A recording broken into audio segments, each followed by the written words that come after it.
Number 10. Gordon's Blue Coaches. This is the most gimmicky piece that I have listed, but bear with me. Gordon, James and Henry were always believed to be some sort of trio. This was prevalent during seasons 1 and 2, such as going on strike, paying Percy back, ganging up on Duck, but after that, their allegiance began to fizzle out. This is where the express coaches come in, as all three are known for pulling bigger passenger trains. The standard ones are green, which could have been Henry's personal express coaches. There are red ones to match James, and it wasn't until season 10 where Gordon was given his own coaches. This wasn't conjecture, this was the story for Emily and the special coaches.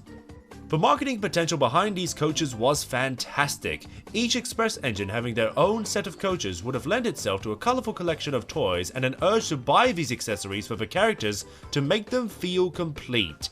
Unfortunately, these characters were never meant to be.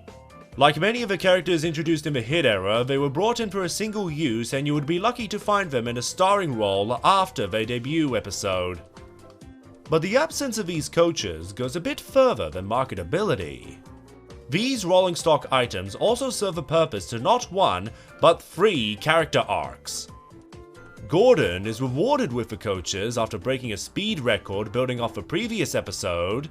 Diesel is portrayed as a sympathetic villain, which would be touched on again in the CGI series, and Emily has a reversal phase. She starts off being her typical hit-era bossy persona, but when Diesel gets through to her explaining why his engine is failing, and that he also set a record for shunting trucks, Emily becomes reminiscent of her season 7 persona, almost like a course correction. Even crazier is how this episode would make Emily's transition to the CGI series logical. Most of the Spotlight episodes is about putting herself down, not pulling special trains, or being that special by design. She didn't even have a number until the final season. This should have been the final episode where Emily saw herself as excellent as a queen, because if Diesel of all characters can set a record and you haven't, you might just be outclassed. To hear 2 engines on Sodor breaking records is a perfect explanation why Emily no longer holds herself in high regard. Isn't that mind-blowing? And by omitting these coaches from the series, it's like these wonderful arcs were simultaneously undone. It's so weird to me, whenever there's continuity in the hit era, it shows they could have been building off previous episodes all along.